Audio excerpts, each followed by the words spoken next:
Mi padre me ridiculizó en mi ceremonia de la Cruz al Mérito Militar con distintivo rojo. Entonces el general reveló la impactante verdad. Me llamo Cynthia Milton, tengo 41 años y la mayoría de los días mi vida es bastante sencilla. Madrugones en la base, un montón de informes y soldados que dependen de mí para que todo siga funcionando. Llevo en el ejército el tiempo suficiente como para que la rutina me resulte casi reconfortante. Pero el día de mi ceremonia de entrega de la Cruz al Mérito Militar con distintivo rojo, la rutina desapareció en el instante en que pronunciaron mi nombre. Avancé un paso con el uniforme de gala, intentando mantener la profesionalidad. Solo un acto oficial más que superar. En ese momento escuché a mi padre reírse a mi espalda, y no precisamente bajito, lo bastante alto como para que me diera alas y girara. Y fue ahí cuando todo cambió en aquel día. Me crié en un lugar donde las señales de la autovía apuntaban hacia la base de Cerro Muriano, en Córdoba, y el aparcamiento del supermercado siempre estaba lleno de todoterrenos con las pegatinas de sus unidades en el parachoques. Una zona de arraigo militar de cabo a rabo, incluso si uno mismo no vestía el uniforme.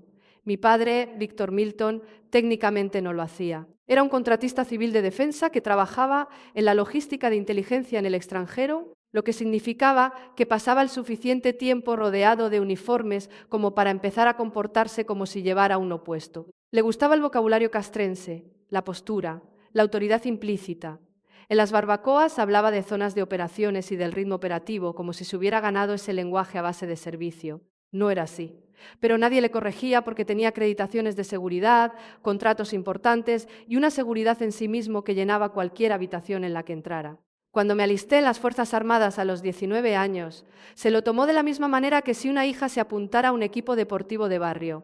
Curioso, digno de mención, pero no de tomarse en serio. Recuerdo el día que se lo conté. Estaba leyendo el periódico en la mesa de la cocina con las gafas apoyadas en la punta de la nariz. Levantó la vista, asintió una vez y dijo: «Bueno, eso te mantendrá ocupada un tiempo». Eso fue todo. Sin preguntas, sin preocupación, sin orgullo, solo un mero reconocimiento, como si le hubiera dicho que me cambiaba de carrera universitaria. Mi madre, Margarita, era diferente. Lloró, no porque tuviera miedo, aunque estoy segura de que lo tenía, sino porque entendía lo que aquello significaba para mí. Llevaba 22 años trabajando como orientadora escolar y tenía una sensibilidad especial para ver las motivaciones silenciosas que impulsaban las decisiones ruidosas. Sabía que no me alistaba porque estuviera perdida. Me alistaba porque había encontrado mi camino. Me gradué como teniente a los 21 años, el primer escalón de la escala de oficiales, y estaba orgullosa de cada paso dado. Mi primera sección fue una unidad de logística. 32 soldados bajo mi mando, la mayoría mayores que yo, todos observándome para ver si flaqueaba o si mantenía la posición, y la mantuve. No porque fuera brillante, era una novata y todos lo sabían, sino porque sabía escuchar. Tenía un sargento primero llamado Reeves que ya llevaba 3 misiones internacionales antes de que yo terminara mis estudios. No me mimaba, pero tampoco me restaba autoridad. Simplemente me decía las cosas claras todos los días, hasta que aprendí a encajar la verdad sin pestañear. Ahí fue donde aprendí que el liderazgo no se mide por el volumen de la voz, sino por la confianza. A los 23 años ya lideraba operaciones de convoyes. A los 25 realicé mi primera misión en el extranjero. A los 27 ya acumulaba 2 despliegues internacionales, uno en Irak y otro en Kuwait. Y empecé a comprender verdaderamente el peso de lo que había firmado. No por el peligro que era real, sino por la responsabilidad.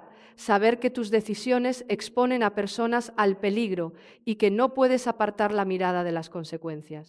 Mi madre asistía a cada ceremonia que podía, ascensos, relevos de mando, incluso a una cena de gala a la que fue con un vestido verde comprado exclusivamente para la ocasión, diciéndole a todos en su mesa que su hija era una militar de verdad. Y lo decía en serio, lo sé porque hablaba de mí con el mismo orgullo tanto si yo estaba delante como si no. Con mi padre la historia era distinta. Cuando ascendí a capitán a los 28 años, lo que en el ejército significa que has demostrado capacidad para mandar a nivel de compañía, bromeó diciendo que estaba jugando a los soldaditos. Lo soltó en la cena de Navidad delante de mi hermano Brock y 2 de sus amigos de la universidad. Todos se rieron. Yo sonreí, porque es lo que haces cuando tu padre hace un chiste a tu costa y no quieres montar una escena. Pero recuerdo cómo le miró mi madre desde el otro extremo de la mesa. Ella no se rió, siguió cortando el pavo en silencio. Cuando me desplegué en Afganistán como oficial de operaciones de la compañía, la despedida de mi padre fue una llamada de teléfono de 5 minutos. Me dijo que no me preocupara, que los combates de verdad ya habían terminado. Eso fue en 2011. Y los combates de verdad no habían terminado, ni mucho menos. Aún así, seguí intentándolo. Le invitaba a cada hito, a cada ascenso, a cualquier evento que pudiera darle un motivo para ver lo que yo estaba construyendo. Rara vez venía. Y cuando lo hacía, se quedaba al fondo de la sala con los brazos cruzados, escaneando el lugar como si estuviera evaluando un informe que nadie le había pedido. Trataba mi carrera como si fuera una representación teatral, algo hecho para el público y no una vida real. Mi hermano Brock adoptó esa misma actitud. Era 3 años menor y se había metido en el sector financiero, algo que mi padre respetaba de una forma que nunca respetó al ejército. Brock no lo hacía con maldad. Simplemente absorbió la perspectiva de nuestro padre. Para él, yo era la hermana que hacía cosas militares, de la misma forma que alguien habla de un hermano que se ha ido de voluntario a una ONG. Algo vagamente admirable, pero irrelevante en el fondo. Visto con perspectiva, el desequilibrio era evidente. Yo le daba a mi padre lealtad, respeto y reconocimiento. Orienté parte de mi trayectoria profesional con la esperanza de que algún día me mirara y me dijera: «Veo lo que has conseguido y tiene valor». Nunca lo hizo. Lo que me daba a cambio era escepticismo disfrazado de humor y un desprecio silencioso camuflado de realismo. Ahora sé que estaba persiguiendo una quimera, pero en aquel entonces todavía creía que algún día me vería tal como era, que algún día el empleo en mi pecho y los soldados a mi espalda serían suficientes para derribar el muro que había construido entre nosotros. No fue suficiente. Nunca lo iba a ser, pero yo aún no lo sabía, así que seguí mostrándome dispuesta, invitándole a mi vida, dejando la puerta abierta para un hombre que no tenía ninguna intención de cruzarla. Eso es lo que ocurre con la lealtad. Cuando es unilateral, no lo parece mientras estás en ella. Simplemente se siente como paciencia, como fe, como esa clase de amor que no necesita ser correspondido para que valga la pena entregarlo. Me equivocaba, pero hizo falta llegar a Kandahar para que me diera cuenta. La tensión entre mi padre y yo nunca estalló de golpe, se fue asentando como el lodo en el fondo de un estanque. Despacio, en silencio, hasta que el agua se volvió completamente turbia. Para cuando ascendí a comandante a los 33 años, sirviendo como jefa de operaciones de un batallón, mi padre ya había diseñado una versión propia de mi carrera para contársela a los demás. No era una mentira burda, sino un menosprecio sutil. Reducía todo lo que yo hacía a algo insignificante que pudiera despachar sin parecer deshonesto. En las reuniones familiares me presentaba y de inmediato añadía un matiz. «Cintia está en el ejército», decía. Luego hacía una pausa, sonreía levemente y remataba. «Pero en la parte administrativa, sobre todo. O bien se encarga del papeleo de los mandos». Lo decía con naturalidad, como si fuera una aclaración inocente, pero no lo era. Era una etiqueta, y una vez que te la ponen, la gente te juzga solo a través de ella. Es cierto que los oficiales de operaciones planifican, pero la planificación que yo realizaba implicaba coordinar el movimiento de unidades enteras por terrenos hostiles, sincronizar apoyos aéreos y logística terrestre, gestionar redes de comunicaciones bajo fuego enemigo y asesorar a los jefes en valoraciones de amenaza que determinaban si la gente vivía o moría. Reducir eso a papeleo es como decir que un cirujano es un administrativo porque rellena historiales médicos. Le corregí una vez. Estábamos en la boda de un primo en Madrid, cerca de la barra del cóctel. Le acababa de decir a alguien que yo trabajaba principalmente en una oficina en el extranjero. Le dije: «Eso no es del todo exacto, papá». Él se rió y restó importancia con un gesto de la mano. «Tranquila, Cintia, a nadie le apetece escuchar batallitas de guerra». Luego volvió a su conversación como si yo no hubiera abierto la boca. Mi hermano Brock empezó a repetir las mismas frases. No por malicia, Brock no era así, sino por puro reflejo, de la misma forma que los niños repiten lo que oyen en casa sin cuestionarlo. En una comida familiar de verano le presentó a su novia diciendo: «Esta es mi hermana, la administrativa del ejército». Pensó que era gracioso. Yo sonreí, pero algo por dentro se me encogió. Mientras tanto, los negocios de consultoría de mi padre crecían. Viajaba con frecuencia a Oriente Medio, a veces a Afganistán. Nunca daba detalles y yo nunca insistía. En el mundo de la contratación de defensa, la falta de concreción es lo habitual. La clasificación de seguridad lo compartimenta todo. Aprendes a no hacer preguntas que sabes que no te van a responder. Sin embargo, empezaron a molestarme pequeños detalles. En una cena familiar en 2014, mi padre me preguntó por las rotaciones de los contingentes. Específicamente, quería saber qué unidades se iban a desplegar en la provincia de Kandahar y cuándo. Le dije que no podía hablar de eso. Presionó, no de forma agresiva, pero sí con una insistencia que parecía ensayada. Es simple curiosidad, dijo. Me llegan cosas por mi trabajo y quería ver si coincidían. Cambié de tema y lo dejó correr. Pocos meses después, por teléfono, me preguntó por la programación de los convoyes, con qué frecuencia hacíamos las rutas de reabastecimiento y si los horarios eran fijos o variables. Una vez más, respondí con evasivas. No porque sospechara nada, sino por la disciplina que adquieres con el uniforme. No compartes detalles operativos con civiles, ni siquiera con tu familia, a veces especialmente con tu familia. Pero algo no encajaba. No sabía definir qué era en ese momento. Era como un ruido extraño en una casa en silencio, demasiado tenue para identificarlo, pero demasiado constante para ignorarlo.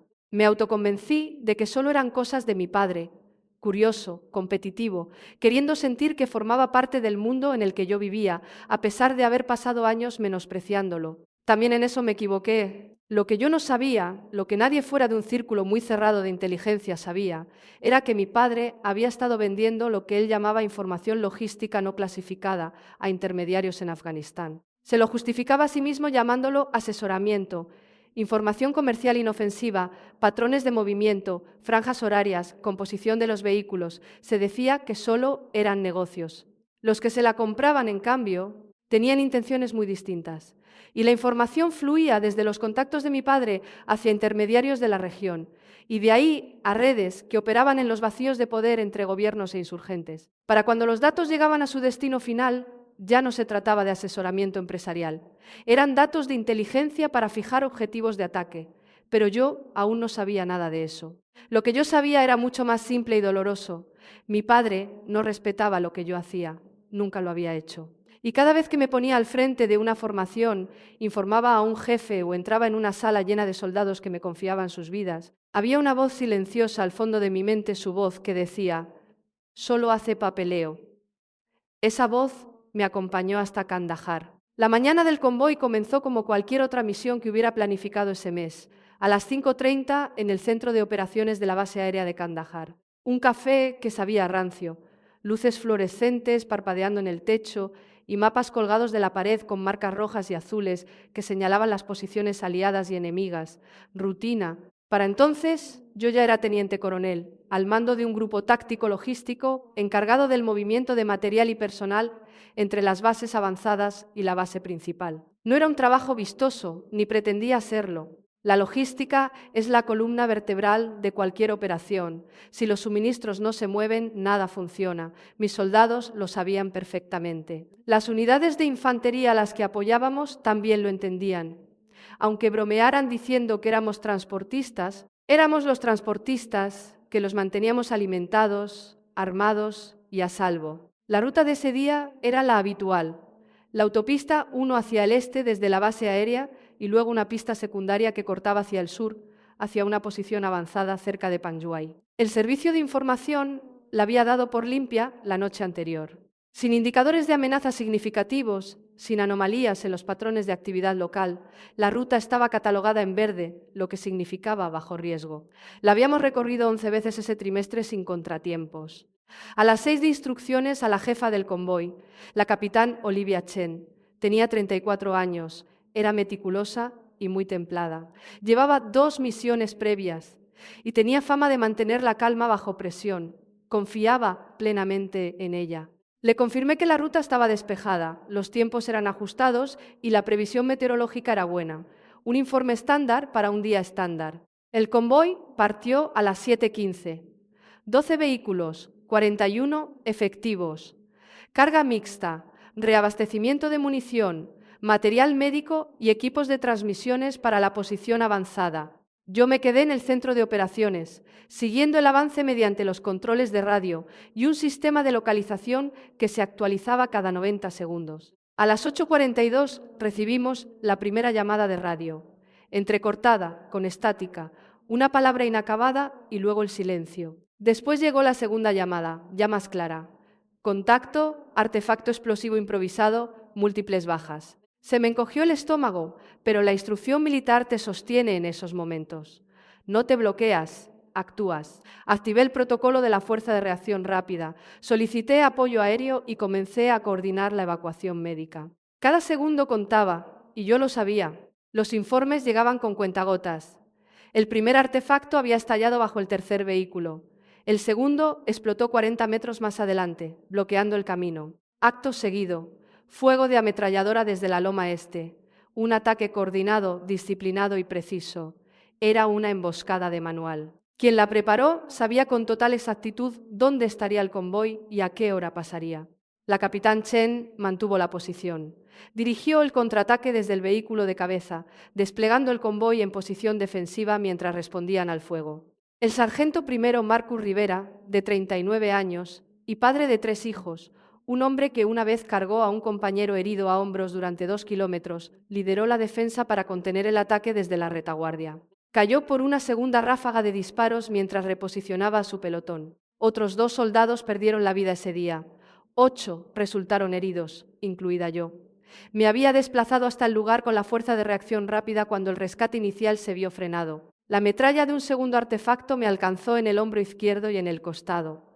Continué dirigiendo la evacuación durante otros 40 minutos antes de que los sanitarios me retiraran de la línea de fuego. El soldado Aaron Patel, nuestro sanitario de combate, tenía 25 años. Resultó herido en la misma explosión, pero se negó a ser evacuado hasta que todos los demás heridos estuvieron estabilizados.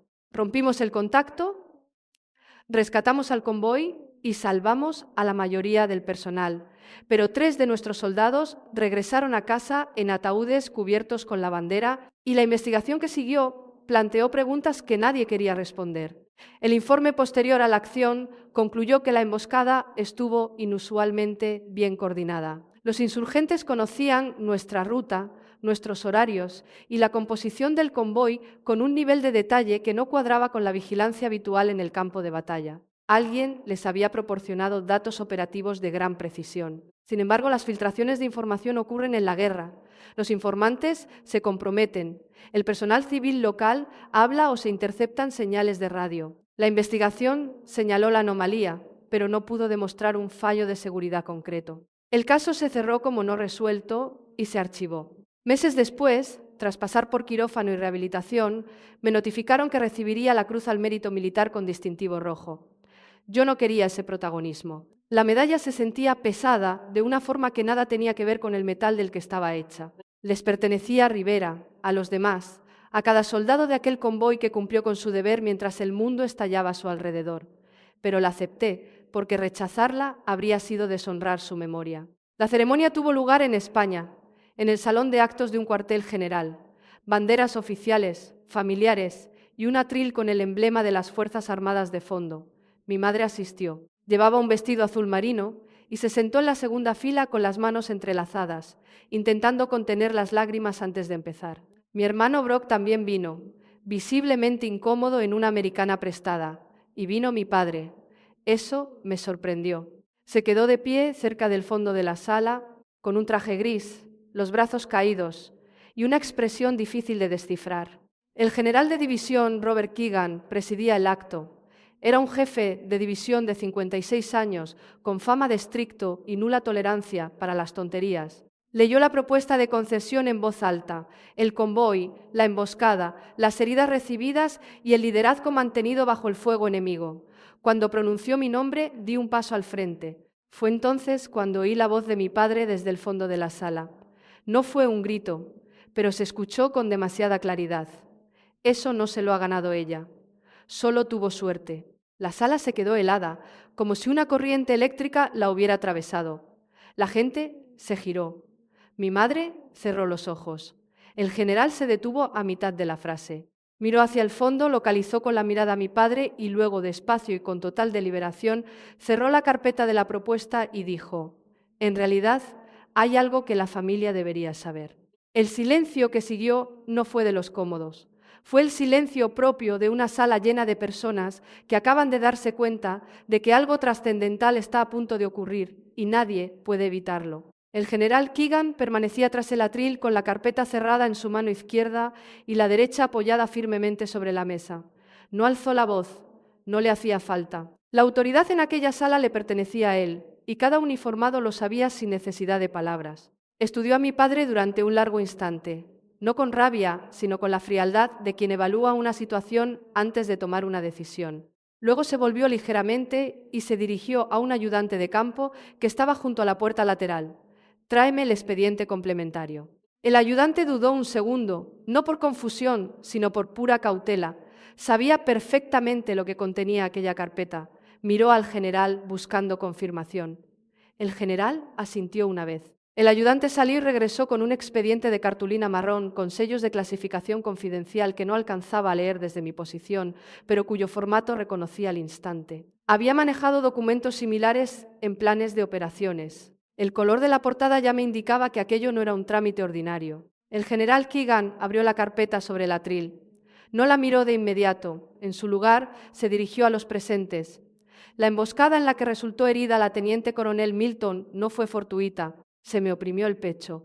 Nunca me habían dicho eso, ni en las reuniones de análisis, ni durante mi recuperación, ni en ningún informe de seguridad al que hubiera tenido acceso. La investigación había señalado anomalías, pero sin llegar a conclusiones definitivas. Ahí era donde terminaba la historia, o al menos eso creía yo. El general continuó, manteniendo un tono de voz firme y pausado. La información de señales obtenida en los meses posteriores al incidente confirmó que los detalles operativos, la programación de los convoyes, la selección de las rutas y la composición de los vehículos se transmitieron a redes vinculadas con la insurgencia antes de que el convoy partiese de la base aérea de Kandahar. El silencio en la sala se volvió aún más denso, casi físico. No estaba especulando, estaba leyendo un informe de inteligencia confirmado. Aquello había sido verificado, analizado y autorizado para su revelación a un nivel en el que yo no participaba. Mi madre se movió en su asiento y buscó el brazo de mi hermano, pero Brock se había quedado rígido. Miré a mi padre. Su rostro se había transformado. No era la expresión de sorpresa que vendría después, si es que llegaba. Lo que vi fue una reacción que ya había observado antes en oficiales sorprendidos en una mentira durante una investigación interna. Cálculo, el rápido ejercicio mental de un hombre que intenta averiguar cuánto saben de verdad y si todavía puede librarse hablando. El general levantó la vista del expediente y declaró: el origen de la filtración ha sido identificado recientemente gracias a una investigación conjunta de los servicios de inteligencia militar y policial. Las manos de mi padre, que hasta entonces colgaban a los lados, se movieron sutilmente para entrelazarse al frente.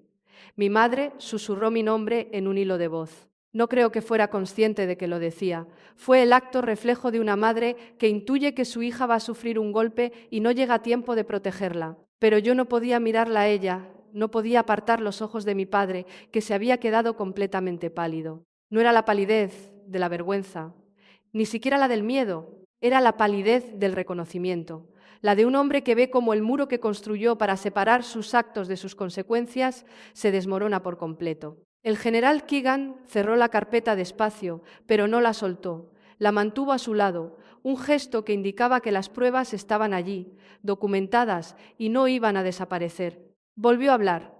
Quiero ser extremadamente preciso en lo que voy a exponer a continuación, porque en esto la precisión es vital. Hizo una pausa. La persona responsable de transmitir información operativa detallada sobre los convoyes a intermediarios vinculados con las redes de inteligencia talibán fue un contratista civil de defensa que trabajaba en el sector de la logística de Comparita. Información en la zona de Kandahar. Otra pausa, esta vez más prolongada. Víctor Milton. Un murmullo de asombro recorrió la sala como una onda expansiva. No fue ruidoso, pues la mayoría eran militares instruidos para contener sus reacciones, pero resultó inequívoco. Mi hermano Brock se levantó de golpe, haciendo que su silla chirriara contra el suelo, un sonido que cortó el silencio como un cuchillo. Mi madre parecía a punto de desmayarse, con las manos apoyadas en los muslos y la mirada perdida en el vacío. Yo me quedé inmóvil. Me dolía el hombro, el mismo que aún albergaba restos de metralla de aquel valle, y me di cuenta de que estaba apretando el borde del atril con tanta fuerza que los nudillos se me habían quedado blancos. El general Keegan prosiguió sin titubear. Explicó que el contratista no había colaborado con los insurgentes de manera consciente. La conclusión de los servicios de inteligencia era que Víctor Milton había estado vendiendo lo que él catalogaba internamente como información logística no sensible a terceros que operaban en los sectores de consultoría comercial, seguridad en Afganistán. Sin embargo, aquellos intermediarios no eran lo que parecían. Varios habían sido identificados como traficantes de información que recopilaban, empaquetaban y vendían datos operativos al mejor postor. En unas ocasiones ese postor era una empresa de la competencia, en otras era una red talibán que planificaba ataques contra las fuerzas de la coalición. Los horarios de los convoyes, las rotaciones de ruta, la composición de los vehículos y el manifiesto de carga. Todo había pasado por esos canales y todo había terminado en manos de quienes prepararon la emboscada en aquel valle al sur de Panjwai. 3 soldados murieron a causa de esa información: Rivera, el cabo Díaz y el soldado Harmon. Sus nombres figuraban en el muro en memoria de los caídos de la base donde yo servía. A sus familias les habían dicho que habían muerto en combate, lo cual era cierto. Lo que no les habían dicho hasta ese momento era que el ataque se había planificado con información vendida por un hombre que regresaba a su casa cada noche para dormir en una cama cómoda. Mi padre balbuceó algo que no alcancé a oír del todo. Las palabras le salían entrecortadas, defensivas y sin orden. Decía que él no lo sabía, que era simple consultoría inofensiva, que nunca quiso que nadie saliera herido. La respuesta del general fue rotunda y definitiva. Hay 3 soldados muertos, señor Milton. Nadie se movió en la sala. Mi padre no me miró ni una sola vez. Y yo, de pie allí mismo, con la lectura de la Cruz al Mérito Militar a medio terminar sobre el atril y el peso de lo que acababa de descubrir aplastándome como una losa, comprendí algo con absoluta claridad. El hombre que se había pasado toda mi carrera diciendo que yo solo hacía papeleo, con su propia codicia y negligencia, había firmado la orden que por poco acaba con mi vida. Simplemente nunca tuvo el rango militar para llamarlo por su nombre. Tras la ceremonia, si es que se la podía seguir llamando así, la sala se vació de una forma que pareció más una retirada que una salida ordenada. Nadie se demoró, nadie sostuvo la mirada a mi padre. Algunos oficiales me tocaron el hombro al salir, diciéndome palabras de apoyo o ofreciéndose para lo que necesitara. Yo asentía, pero no recuerdo quién dijo qué. Mi madre permaneció sentada en su silla mucho después de que casi todos se hubieran marchado. No lloraba, no hablaba. Solo miraba el atril vacío como si éste aún le debiera una explicación. Mi hermano Brock se quedó cerca de la salida, con la mandíbula apretada y los brazos cruzados, con el aspecto de alguien que acaba de descubrir que el suelo bajo sus pies no es firme. El general Keegan se me acercó en privado antes de marcharse. Me aseguró que la investigación ya estaba en manos de los organismos competentes, que los inspectores se pondrían en contacto con mi padre y que yo no era objeto de ninguna investigación ni lo había sido nunca. Me lo dijo con frialdad profesional, pero había un brillo en sus ojos que revelaba que entendía la situación. Aquello no era solo un asunto de inteligencia militar, era un problema familiar y lamentaba que hubiera tenido que revelarse de esa manera. Se lo agradecí, me estrechó la mano y se marchó. Mi padre ya se había ido, no sé en qué momento, no le vi salir. Los días posteriores fueron extraños, no porque ocurriera nada dramático. La tensión ya había estallado. Lo que siguió fue más silencioso y en cierto modo peor, el lento desmoronamiento de todo lo que creías conocer. Los investigadores comenzaron sus pesquisas. La red de contratos de mi padre se hundió casi de la noche a la mañana. Le revocaron las credenciales de seguridad y le rescindieron los contratos. Las empresas con las que colaboraba se distanciaron de inmediato, no por amor a la verdad, sino por puro instinto de supervivencia. En el sector de la defensa, relacionarse con un contratista bajo sospecha es una sentencia de muerte comercial. No se le acusó de terrorismo.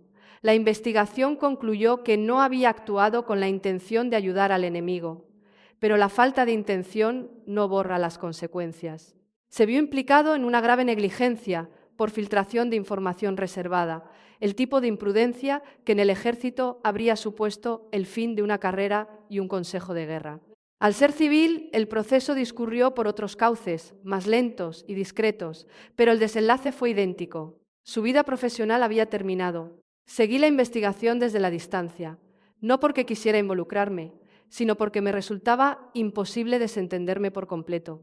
Cada novedad era como quitarle una capa a una historia que creía aprendida. Mi padre No había tropezado por accidente en este asunto. Lo había construido meticulosamente durante años, trato a trato y transacción a transacción. Se había convencido a sí mismo de que era lícito porque nadie le había dicho lo contrario, porque las ganancias eran sustanciosas y porque nunca tuvo que ver el final de la cadena de suministro a la que estaba alimentando. Eso es lo que pasa cuando vendes información en una zona de conflicto. Tú no ves el artefacto explosivo, no oyes los disparos, no cargas con los cuerpos, solo envías los datos, cobras el cheque y te dices a ti mismo que es simple comercio. Entretanto, yo seguía con mi recuperación. Las heridas de metralla se habían cerrado lo suficiente como para reincorporarme al servicio activo con limitaciones, pero mi hombro izquierdo nunca volvería a ser el de antes. Perdí movilidad y me quedó una cicatriz que me cruzaba desde la clavícula hasta la axila. Los médicos decían que había tenido suerte. Yo no me sentía afortunada, me sentía abrumada. La recuperación física era llevadera, pero el impacto psicológico era harina de otro costal. Saber que la emboscada no había sido un hecho fortuito lo cambiaba todo por completo. Cada recuerdo de aquel día, el informe previo, la autorización de la ruta, las llamadas de radio, la explosión, los disparos, la muerte de Rivera, cobraba ahora un sentido distinto. No había sido mala suerte ni el caos habitual del combate, había sido planificado. Y el hombre que había ayudado a planificarlo era el mismo que se sentaba frente a mí en las cenas familiares para decirme que yo solo jugaba a los soldados. Dejé de responder a las llamadas de mi padre. Lo intentó varias veces durante las primeras semanas, siempre a horas intempestivas, muy temprano por la mañana o muy tarde por la noche, como si no se decidiera entre hablar conmigo o simplemente demostrarse a sí mismo que lo estaba intentando. Dejaba que saltara el buzón de voz. Nunca dejaba mensajes. No sentía rabia, o quizás sí, pero el enfado estaba sepultado bajo algo mucho más pesado, una distancia, un desapego emocional que no sentía como una elección, sino como un mecanismo de defensa. Mi cuerpo había hecho lo mismo en el conflicto, bloqueando las señales de dolor hasta completar la misión. Ahora mi mente hacía lo propio con mi padre. Me centré en mis soldados, en sus familias, en los funerales a los que asistía y en las cartas que escribía a las viudas y padres que querían saber si sus seres queridos habían sufrido. Les contaba la verdad con toda la delicadeza posible. La esposa de Rivera me preguntó si él había dicho algo al final. Le aseguré que estuvo dando órdenes hasta el último instante, y era verdad. Me lo agradeció llorando.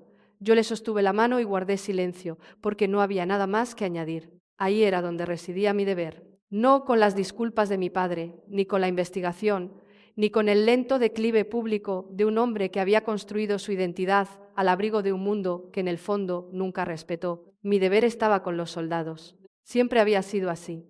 Y por primera vez dejé de fingir que mi padre formaba parte de ese entorno. 5 meses después de la ceremonia, llegó una carta a mi piso de Madrid. No un correo electrónico ni un mensaje de texto, una carta física, escrita a mano, en un sobre sin remitente. Reconocí la letra al instante. Estuve a punto de no abrirla. La sostuve durante mucho tiempo en la cocina, con el sobre apoyado en la encimera entre mi taza de café y un montón de cartas pendientes de leer.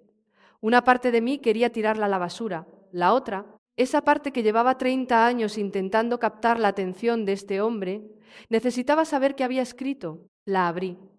Eran 3 páginas escritas a mano con tinta azul, con una caligrafía temblorosa en algunos tramos, como si le hubiera temblado el pulso o se hubiera detenido a escribir en varias ocasiones. No era un texto ensayado ni retórico.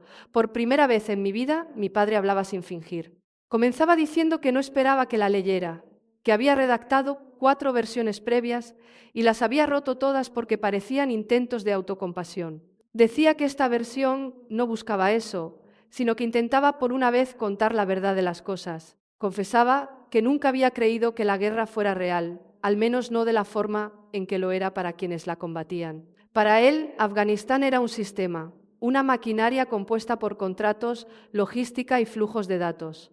Entendía el lenguaje técnico o las siglas y los organigramas, pero nunca había conectado nada de eso con seres humanos reales, expuestos en valles reales, con armas de verdad apuntándoles. Explicaba que la información que vendía le parecía abstracta, simples cifras en una hoja de cálculo, plazos de entrega o nombres de rutas. Se decía a sí mismo que era información comercial. el tipo de datos que cualquiera con una red de contactos decente podía hilvanar a partir de fuentes abiertas. Jamás pensó que pudiera acabar en manos de insurgentes, ni que pudiera causar la muerte de nadie. Añadía que sabía que eso ya no importaba, que la diferencia entre lo que él imaginaba y lo que acabó ocurriendo no iba a encoger los ataúdes ni a sanar las heridas de nadie. Luego escribió unas palabras que me hicieron detenerme. Confesaba que se había pasado toda mi carrera sintiendo miedo de mí, no por lo que yo pudiera llegar a ser, sino por lo que mis logros evidenciaban sobre él mismo. Ver mi progreso en el escalafón militar le hacía sentirse pequeño, y en lugar de afrontar ese sentimiento con honestidad, optó por menospreciarme, ignorarme y convertir mis éxitos en objeto de mofa para no tener que asumir la realidad de que su hija había construido algo auténtico y él no. Aclaraba que no me pedía perdón, que entendería perfectamente que no volviera a dirigirle la palabra. Solo quería que supiera que ahora lo veía con claridad, lo que había hecho, el tipo de persona que había sido y el precio que se había cobrado. La carta concluía sin ninguna despedida, sin un con cariño ni un atentamente, solo con su firma, Víctor. La leí 2 veces. Luego la doblé y la guardé de nuevo en el sobre. No le respondí, pero tampoco la tiré. La guardé en el último cajón de mi escritorio, bajo una carpeta con antiguas órdenes de despliegue y una fotografía de mi primer destino. Me dije que ya decidiría qué hacer con ella más adelante. Ese momento nunca llegó y la carta se quedó donde la había dejado. A veces, recuperar la confianza no implica necesariamente una reconciliación. A veces no significa nada más que alcanzar cierta comprensión, lenta, parcial e inacabada. Logré comprender mejor a mi padre después de leer esa carta. Entendí qué le movía, qué le frustraba y qué le llevó a construir una vida al abrigo de un entorno que envidiaba y detestaba a partes iguales. Pero comprender a alguien no equivale a perdonarle, y perdonar a alguien no significa necesariamente volver a abrirle las puertas de tu vida. Yo no estaba preparada para ninguna de las dos cosas y tampoco tenía la certeza de que fuera a estarlo algún día. Por primera vez me sentí en paz con esa incertidumbre. Transcurrió un año. Cambiaron las estaciones y la investigación siguió su curso sin requerir mi presencia.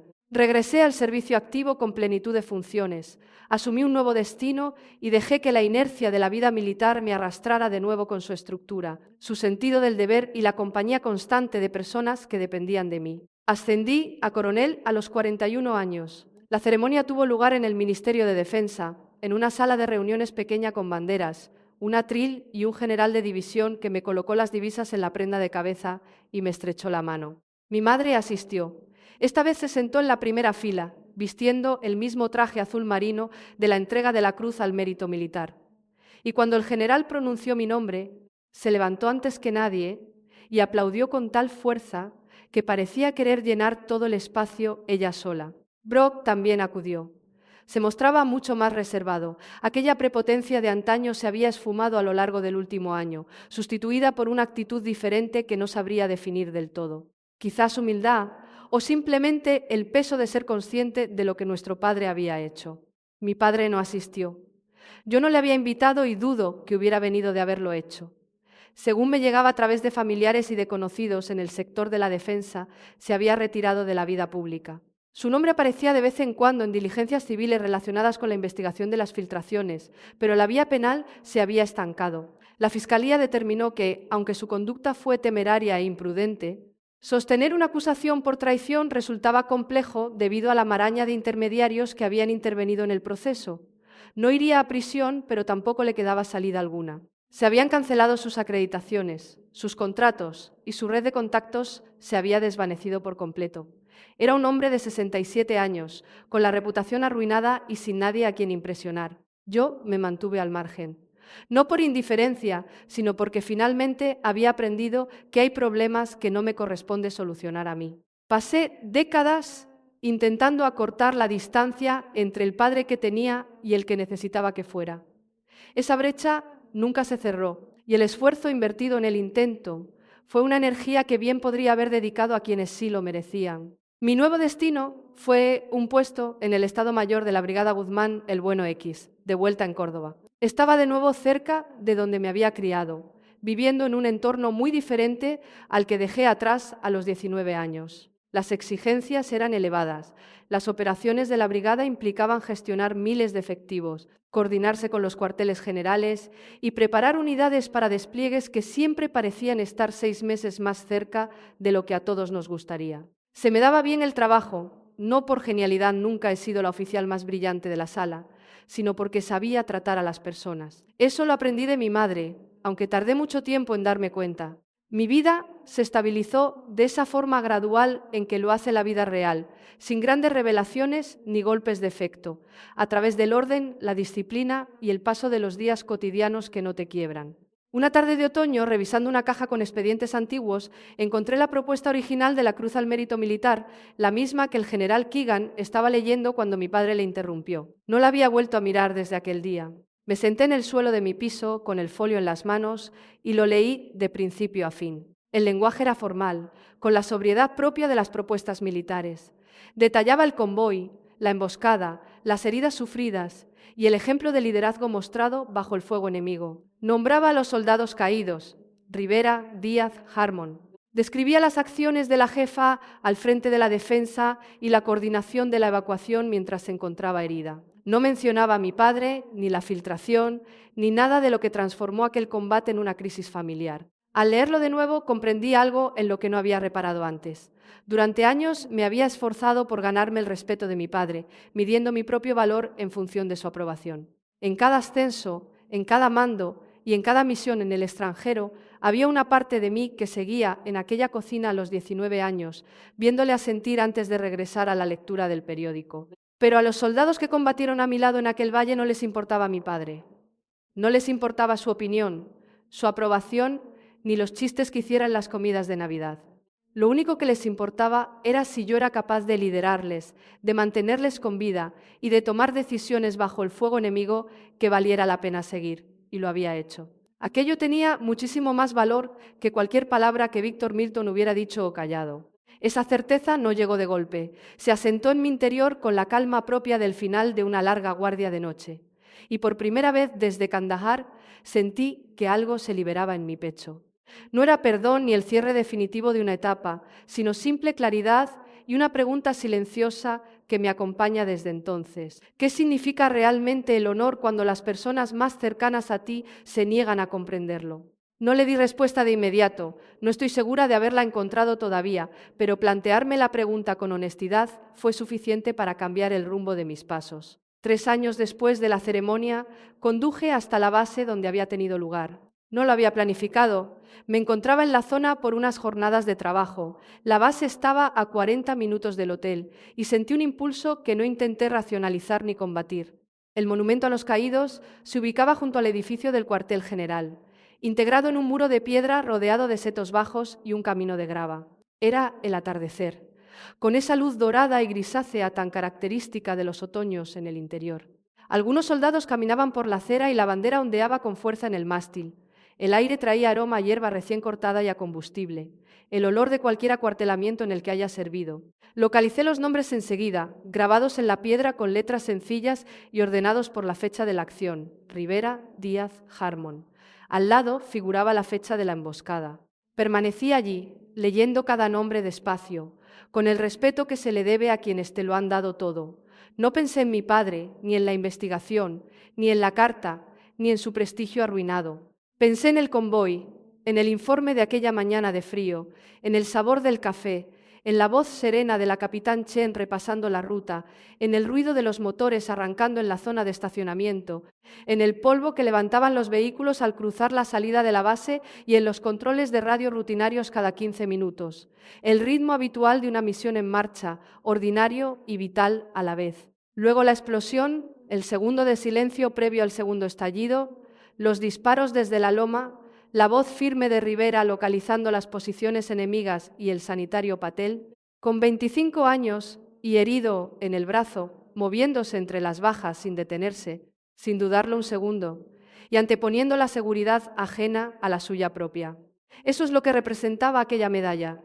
No era cuestión de suerte. Mi padre lo había llamado suerte, de pie al fondo de aquella sala con su traje gris, su arrogancia y la culpa que aún no sabía que cargaba sobre sus hombros. Pero no fue suerte, Fue justo lo contrario. Fue adiestramiento, disciplina y la determinación de mantener la posición allí donde el instinto te pide huir. Sobrevivir no es una actitud pasiva, es una decisión que tomas a cada segundo que permaneces en el empeño. Y la responsabilidad que conlleva el mando implica tomar esa decisión no solo por ti, sino por cada persona que tienes a tu cargo. Me quedé ante aquel muro durante un largo rato, hasta que la luz se apagó. Las sombras se alargaron sobre la grava y el frío empezó a notarse en la nuca. Pensé en la viuda de Rivera. Había hablado con ella en un par de ocasiones desde el funeral. Se había vuelto a casar y le iba bien en la vida. Su hijo mayor ya estaba en el instituto y comentaba que quería ingresar en las Fuerzas Armadas. Aquello me hizo sonreír cuando me lo contó, no por el deseo de ver al muchacho de uniforme, sino porque significaba que el sacrificio de Rivera no se había quedado en un mero recuerdo doloroso, sino en un legado digno de orgullo. Pensé en Patel, que dejó el ejército tras finalizar su compromiso y se formó como enfermero. Me envió una postal al graduarse que decía: «Me enseñó que estar presente importa más que estar preparado». La guardo en mi escritorio junto a la carta que nunca respondí. Pensé en Chen, que ya era teniente coronel y mandaba un grupo táctico. Hablábamos 1 o 2 veces al año. Nunca sacaba a colación el tema de la emboscada, a menos que yo lo hiciera primero. El rasgo propio de quien entiende que hay vivencias que no necesitan ser comentadas para ser recordadas. Y pensé en mi madre, que a sus 64 años seguía viviendo en la misma casa, colaborando como voluntaria en el colegio local un par de días a la semana, a pesar de llevar años jubilada. Había envejecido en los últimos 3 años, no de forma drástica, pero sí visible. La investigación, la humillación pública de mi padre y la ruptura familiar le habían arrebatado algo que no sabría definir y que yo tampoco podía devolverle, pero se mantenía firme, como siempre había hecho. Creo que de ella heredé esa entereza, no de la palabrería de mi padre ni de su autoridad prestada, sino de la presencia constante y discreta de mi madre. Ella no necesitaba un empleo militar para ser fuerte, lo era por naturaleza. Ante aquel muro de piedra sentí que algo terminaba de asentarse en mi interior. No como una solución definitiva ni un desenlace, sino como una redistribución de pesos. Las cargas pesadas encontraban su lugar y las ligeras ascendían hacia donde podían respirar. Paz. Es el término más cercano que tengo para definirlo, aunque no llega a describir todos sus matices. No era la paz del olvido, sino la paz que otorga la perspectiva. La capacidad de asumir todo lo vivido, la emboscada, la traición, la carta, el distanciamiento sin dejarte arrastrar por ello. Por primera vez, desde aquella ceremonia, dejé de sentir que cargaba con la culpa de mi padre junto con mi propia trayectoria de servicio. Eran caminos separados, siempre lo habían sido, pero no había sido capaz de verlo porque pasé demasiado tiempo intentando unirlos en una historia que tuviera coherencia. Pero esa historia carece de sentido, como ocurre con tantas historias reales. Un padre que desmerece la profesión de su hija, mientras sin saberlo, contribuye a propiciar el día más difícil de su vida. Eso no responde a un esquema narrativo, es simplemente lo que ocurrió. Toqué el muro con suavidad, la piedra se sentía fría al tacto. Recorrí con los dedos las letras del nombre de Rivera y di un paso atrás. No pronuncié palabra, no había nada que decir que el propio silencio no albergara ya, y me marché del lugar.